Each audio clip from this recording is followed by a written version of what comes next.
This coalition government makes a virtue of, I think it says they're getting rid of the obstruction economy. They've just got to watch out they don't get rid of the obstruction democracy.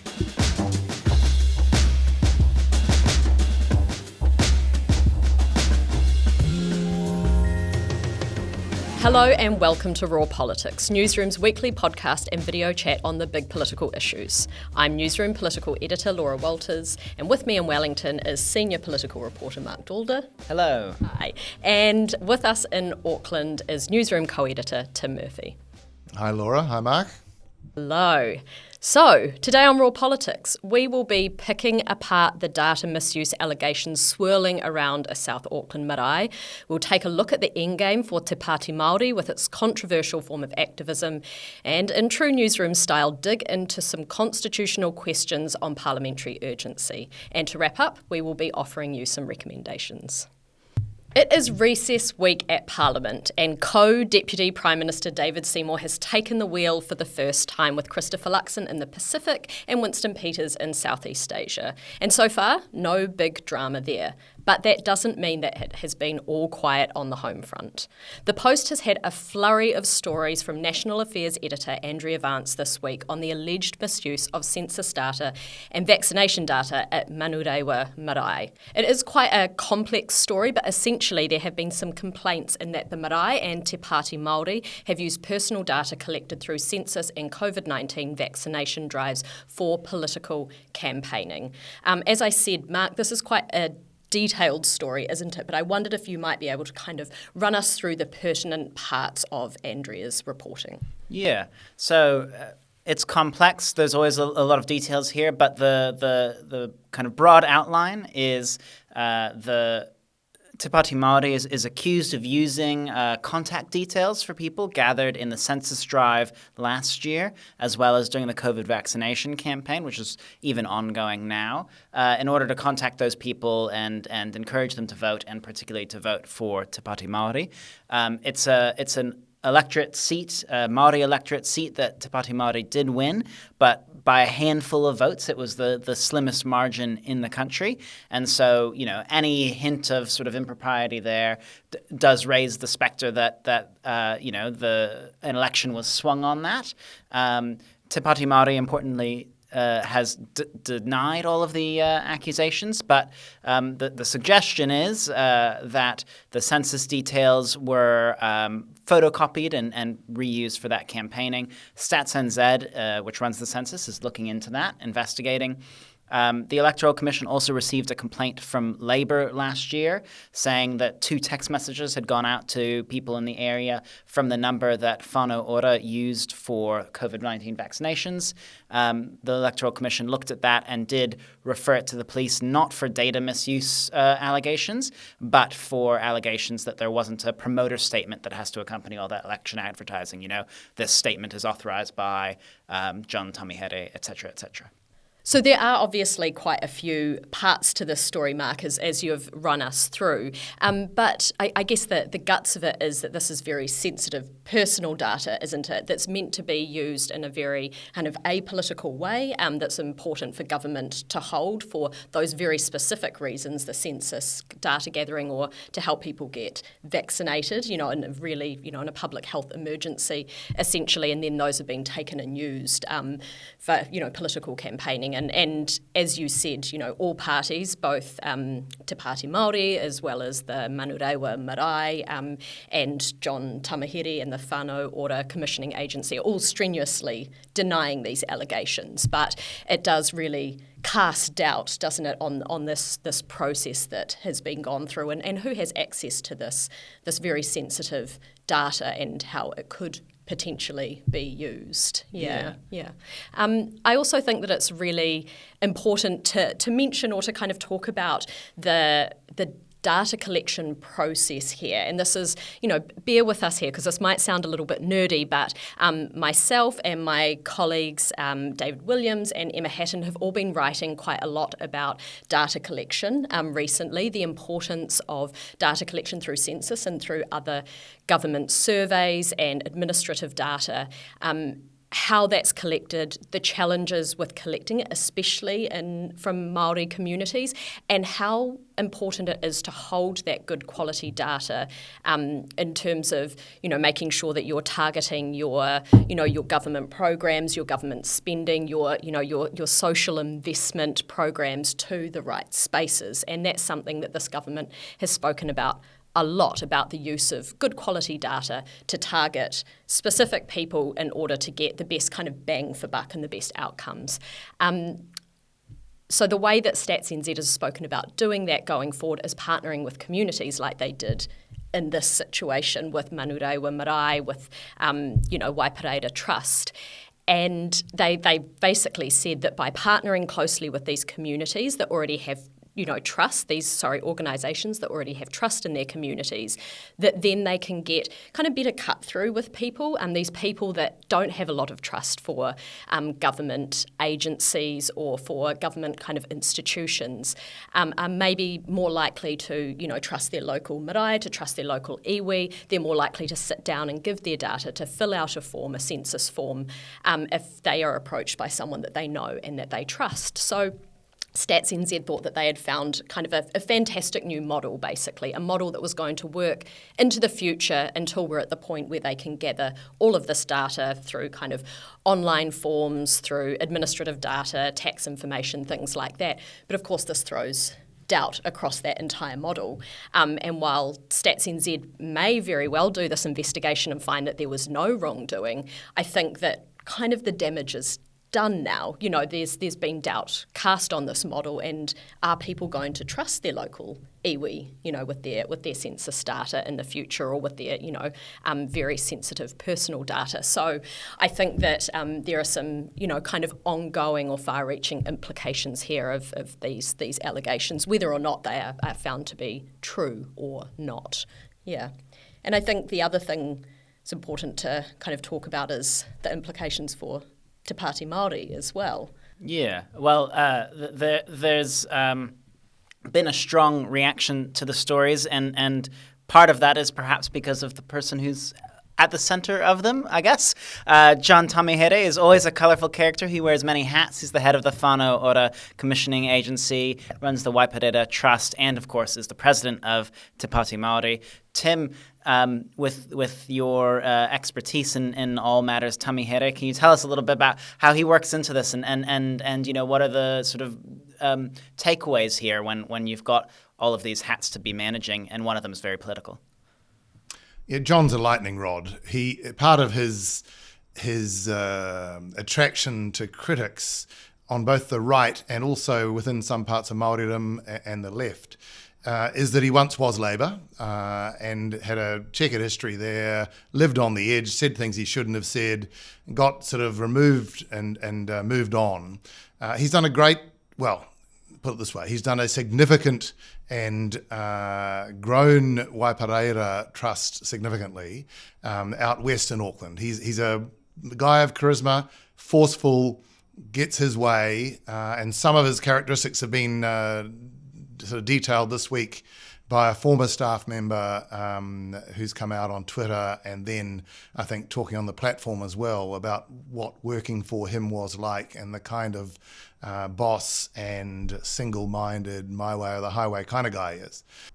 So when his name's associated with these sort of things, there is a lot of scrutiny and a lot of pile-on. Having said that, Andrea Vance is a very proficient, very exacting journalist.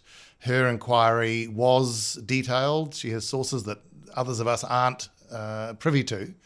And you'd have to say, if these allegations are correct and prove to have been as they are alleged, that there's a lot of heat on the marae and on the associated groups who may or may not have used that information that way. So it's an important matter.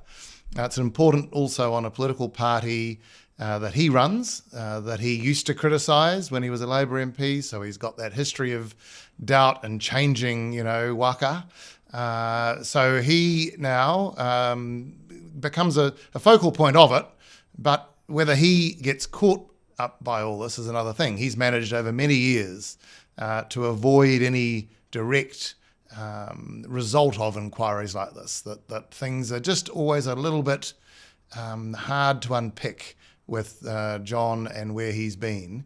And that's just sort of a matter of the character of him and the organisations he's running. I think for the Māori Party, as you say, Marc, it's difficult, very difficult now, because that does throw a political scandal, a political inquiry into their actions. And Laura, the other thing is the system. Yes, the system of trying to expand out, rely on non-governmental organisations to assist in communities with providing information gets thrown into doubt as well. So it's a multi-faceted cluster. It absolutely is, and it's so important that Andrea has continued to follow this story as well, and have noticed that others have picked it up. Some people have picked it up because, as you raised, Tim, they just love to hate JT. He's, as you detail, one of those characters, but it's going to be one to follow as it plays out over the months, and like you say, the implications for Te Pāti Māori. Will they walk away from this unscathed, or will could we see some people lose out because of it? John Tamahere or Takutai Tash Kemp, she's kind of the person in question here with winning that seat by such a slim margin. So, yeah, I dare say we'll be following this one for a while. Now, keeping on the topic of Te Pāti Māori, last week was a very big week for the party. The annual, as they call it, Activation Day was held on the same day that the government handed down its first budget and drew massive crowds across the country. Co-leader Rawiri Waititi used the platform to renew calls for a Māori parliament, and our newsroom colleague Fox Meyer has written a great piece about these calls. He's looked at the history of a Māori assembly and the current kind of strength of feeling out there for a different approach. But among all of this, Te Pāti Māori seems to be increasingly giving the Pākehā system the finger, for want of a better phrase, in favour of a more radical, more activist approach. I'm interested, Tim, what do you think their end game is here? I mean, is it worth burning bridges with Parliament? How can they really win something for Māori with this real activism approach that they are taking now? I think it's a long-term game, Laura. They aren't so worried about upsetting orthodoxies and sort of upending a chessboard that is the current parliament, the one that they've been a part of, yes, for a few years now, but they regard as, a Pākehā establishment that they are taking part of as part of kawanatanga under the treaty. But his pledge there on the protest day was for development of a Māori parliament, which would be in addition to. So they would, he says, participate still as Te Pāti Māori within the kawanatanga, the parliament, under that, and then they would have another entity for rangatiratanga, and that would be for Māori identity, he says, and he gave a detailed speech on this in the budget speech on the day of the protest that came to Parliament. Rawiri says, we are now 20% of the population. He says, I'm 1 in a million. There are 1 million Māori. This is a figure that I think is inspiring the Māori Party, renewing perhaps its intent, knowing that, and they keep talking about, that they are the sort of kohanga generation, that kids who have come through now 20 or more years of education in Māori and awareness of Te Ao Māori, that there's a big number there. The demographics support it, not just the census result, but the forward projections as well, and that was well detailed last year for us by Aaron Smale on Newsroom in a series on demographics and how that will change and how the browning of New Zealand will occur and change how politicians of all parties need to progress. So Te Pāti Māori, I think, have a longer-term game. They talk about, we're coming, we're not going away, our people are here. But one of the young MPs, Hana Rāwhiri Maipi Clark, in her speech on the budget, just said, there's nothing to fear. Don't fear. We're going to take people with us. We'll take our kaumātua, our older people with us. We will walk hand in hand. That there's nothing to fear. Change is coming. Our people, our young people require it. And that was kind of a bit of a response to Winston Peters there, wasn't it? What did she start her speech off with? Something about, I don't know why you're so triggered by me, uncle, there's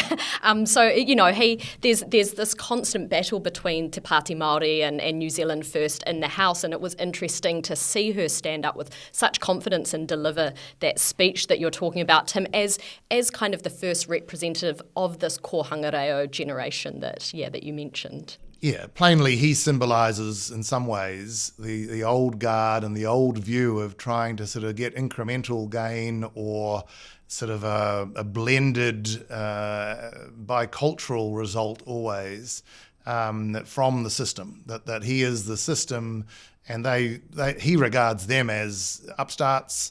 He was very derisive of her, telling her she wasn't the youngest and never has been the youngest MP, but he nominated someone who also wasn't, Dobby Paikea. He sort of looked at her and said, Dobby was, and he was 19. Well, Dobby was 23, and he's quite well down the list of the youngest MPs. However, yes, it did seem to be focusing on her and on the Te Pāti Māori team because of the context of the protest outside Parliament that day. And he also spent a lot of time actually quoting John Tamahere back from 2005 to work against the current Te Pāti Māori, to things that Tamahere as a Labour MP was saying why we don't want this kind of group of activism, of sort of people just obsessed with tribal kind of activism, and we need to work within the system. So Peters was throwing that at them, they were throwing it back, but it is interesting. It's a generational view, it's a confidence, I'm coming and I'm coming for you. And when he had said these things, she stood up and said, well, if we're going to have it, let's have it. It was very indicative maybe of that generational aspiration and change. Yeah. I'm interested as well. I mean, Tim, you're talking about this kind of looking forward to the future. They're not focused maybe on this, the Parliament process right now as it stands. They're saying, let's kind of blow up the system. Let's focus on this next generation that's coming through. But at the same time, Te Pāti Māori had this massive election win, and they do actually hold a lot more power and sway in Parliament because of that. They've got all of these MPs sitting in, what they might say is an imperfect Pākehā system, but they are sitting in there. They're holding that power. And I do wonder whether they should be taking maybe a bit more of an and approach. Obviously there are those speeches like Hannah's in the House, but could they be taking an and approach, using the Parliament system at the same time as running this activism approach on the outside, rather than an either-or approach where they might be burning bridges inside Parliament and, where they could potentially be forming some kind of consensus, maybe getting some wins through the parliamentary process at the same time. I mean, do you have any thoughts on that, Marc? Yeah, I think it's difficult because the current caucus of Te Pāti Māori MPs are themselves all new to Parliament this term or last. And so they don't have the kind of institutional knowledge to be able to effectively advocate for their causes in the House and in interactions with ministers and the government. But they have 6 seats, and 6 seats in a Parliament where, the majority is very tightly defined. There's a small margin there for the government, and they could be doing more with that. I think it's pretty clear that on the policy front, the most effective probably advocates for Māori in the opposition are in Labour and in the Greens, with experienced MPs like Willie Jackson and like Marama Davidson. And you sort of wonder, while it may be good politically or electorally for Te Pāti Māori to be taking the approach that they're taking, because it clearly is, going viral on the right social media platforms where Māori are, it's going to probably win them votes in the net. But their job isn't just to get re-elected, it is also to accomplish outcomes for Māori, and I don't know that the current approach is necessarily going to facilitate that. I agree with both of you, but I think their response would be that people like us have been saying this for 20 years. And where's that got things? Things are going backwards right now. In their view, through this new coalition government is sort of winding back some of the increments that others have said, look, we've been winning these increments over the last couple of decades, and now they see that going backwards. So I think, you can take the same approach, or you can just try and blast through. And Rawiri was saying in his budget speech that, we're 20% of the population, we should be getting 20% of this budget to spend. So it's a stark and an impossible proposal right now, but he's setting the boundary right out there and seeing how we come back from that maybe. And I think he went on to say that we're also 68% of Māori female prison population, so we should have 68% of the prison corrections budget, and 80% of oranga tamariki, so should get 80% of their budget and things. So I mean, it's just kind of a Stadian equation to starkly mark out that way beyond whatever you're thinking is what we're thinking. I think the other thing I'd add is splitting between politics and policy. Te Pāti Māori is quite vocal in the House and clearly effective at getting on Winston Peters' nerves. And to some extent that shows some skill in Parliament, even if there's still some work to do on mastering the standing orders and speakers' rulings and so on. But I think the policy front is where maybe there's the most room for improvement, because it really is the case that policies that seem boring and are hard to explain on TikTok are generally the ones that are actually the most important, the most effective at improving people's lives and that sort of thing. And, whānau ora as a policy came out of that National and Māori Party coalition agreement in 2008 and then in 2011. And, that's not a policy that people, I think, are intimately familiar with how it works. I don't know that it would have, gone viral on social media at the time, but it has done a really, like you say, Tim, important job, partly with the help of John Tamihere, for improving Māori health outcomes. And so you can say things like we should get 20% of the budget, and you can have that kind of high-level argument, but really it's more in the weeds where there's most room for improving the lives of Māori. And I think that I worry that Te Pāti Māori maybe has kind of poo-pooed that when they shouldn't have. And then maybe that's that and approach, isn't it? Blow stuff up on the outside, but also do that work on the inside. You just have to be careful that you don't burn your bridges in the process. You can walk and chew gum at the same time. Yeah. Our audience question this week is it normal for so much legislation to be passed under urgency after the budget? On Budget Day, the government introduced 8 bills to Parliament and progressed several of them under urgency over the next few days. Marc, you wrote a bit about urgency earlier this year after the government used it to fulfil its 100-day plan. Is this post-budget urgency normal, and how does this government's process compare to others? Yeah, to start with, it is normal for the government to introduce some legislation to Parliament under urgency after the budget, including the budget legislation itself that appropriates that money for all of the new initiatives, as well as things like tax changes and that sort of thing. Overall, this government has been using more urgency at this stage than its predecessors have. I did look in March at this, and it had used urgency more often at that stage than any other government under MMP. So far, the tally is 17 bills have been passed through Parliament under all stages under urgency, and another 10 bills have had at least part of them considered, first reading or second reading in committee of the whole or something like that, under urgency as well. And that's quite a lot for a government sort of this early on. The post-budget thing, normal, but again, here we had 5 or 6 bills going through, including ones that maybe weren't fully connected to the budget, like extending consents on all marine farms by 20 years, or, setting up the next stage in the Three Waters / Three Waters. Clean water for communities. No, local water done well. Local water done well. Setting up the first stage of those reforms, neither of those directly connected to the budget, but clearly the government saw an opportunity to push a couple things through under urgency again. And it kind of speaks to a wider trend as well, right? So there was, you spoke about in March, extensive use of urgency there for that kind of self-imposed 100-day plan deadline.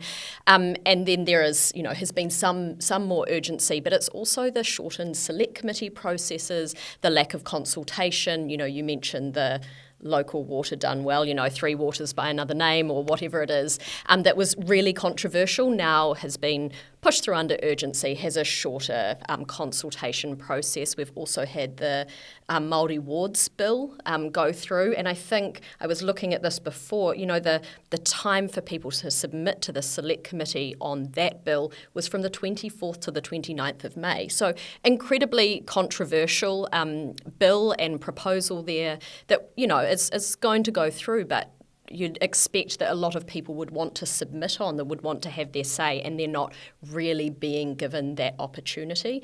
I think this government would say they're just getting on and getting the job done, this kind of feeling of moving fast, breaking things that this government has, but in the process, potentially trampling on some constitutional norms, changing the process there, and not really taking maybe everyone along with them and giving them the chance to have their say, I guess. I think there's been strong feelings and backlash. I've seen a lot of people, kind of the constitutional law crew on Twitter commenting on it a lot recently. So people are watching, aren't they, Tim?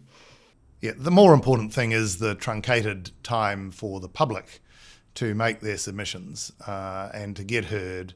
There is a situation where there are too many submissions. The argument's been had, I think we talked about it a week or two ago, by form submissions from organisations, that sort of thing. But in the real contentious pieces of legislation, people need time to survey their own membership, need time to work out the practical reasons why things won't work, and that often helps governments.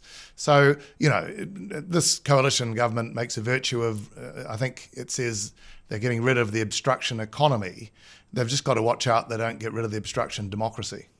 And even where there's a bill that's clearly going to be passed in its current form, regardless of what the public submissions say, like the Māori wards bill, it's hard to imagine the government not just putting that one through. There's still a social license issue here, and I think it is just, demonstrates the difference between Luxon's experience as a corporate manager. There was this tweet going around on the weekend, which Laura was very excited about, which said, you could be very good at air guitar, but that doesn't mean you're any good at real guitar. The same thing goes for running Air New Zealand, i.e. running real New Zealand. But it's true. As the CEO of a company, you don't need to worry about social license all that much. As the Prime Minister, it's one of your top concerns, and you lose it when you just assume, we've got the majority, we have the mandate, we'll just do this thing. Even people who agree with you are at some stage, if it keeps going to start turning off and saying, actually, it's the right thing to do, but the wrong way to do it, and the way really matters to us. And there's something that, in terms of the moving fast and breaking things mentality, a lot of people have said, there are these processes for a reason, and so kind of don't say I didn't tell you so in a few years' time when you realise you move something through too fast, and either you've lost your social licence or you've put through a piece of legislation that has issues with it because you didn't take time to examine it fully. I guess the last thought I had on this issue was that the more that a government does this, the more it can become the standard and the norm. And I think that it will be interesting to see if we have that shift where at the moment, people are pushing back on it, they're questioning it. But at some point, do we just come to accept it? Do we start to change our processes? Will successive governments do that? And what do we lose kind of in that process? In terms of the public consultation, people being a part of it and having their say, but also in terms of good, rigorous lawmaking practices. Let's wrap things up with some recommendations, something you watched, read, or listened to this week that you enjoyed. Tim, let's start with you. Yeah, mine is from Newsroom this week, a comment piece from University of Otago cancer specialist, Professor Christopher Jackson, analysing that government decision or process that led to it not funding the 13 new cancer drugs. He really lays out, he was on a committee that recommended the 13 at the time or highlighted them for this process, but he analyses the problems with a government intervening to name what you are going to purchase and provide, and also how bad that has been for people suffering from cancer. Marc, what's your recommendation for this week? Mine is Bill McKibben's latest newsletter. His newsletter is called The Crucial Years. This one is about record heat waves across the world and sort of the next few weeks being what he kind of calls the greenhouse season. It's just generally the warmest period in the northern hemisphere, which is where most people live and where most of the land is. And so therefore it's sort of something we're going to have to get used to as the regular period where we keep breaking these records. And mine is also a newsletter this week from David Wallace-Wells at the New York Times. His is on what is driving the American but also global school attendance crisis. New Zealand gets a dishonourable mention in the newsletter, but it's a really good deep dive into all of the things that are driving this attendance crisis and, you know, how different countries are kind of dealing with that as well. That's it from Raw Politics this week. Thank you to our producer, Hugo Stewart, and our readers, listeners and viewers. Please send any burning questions you may have to me, laura.walters@newsroom.co.nz. You can find us next week here on YouTube or wherever you get your podcasts.